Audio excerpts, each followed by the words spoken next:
श्वास आता बेभान पेटू दे, पडू दे पाऊल पुढं,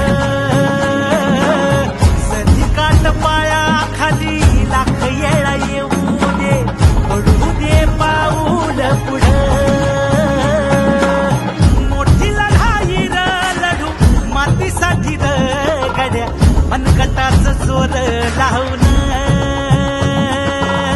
ताटला जरी अंधार एकजूट होऊ आज, दिवा देऊ तेज लावून. तू आभाळ आभाळ वादळ तुझ तू राजा, आसमानीच बळ दावली.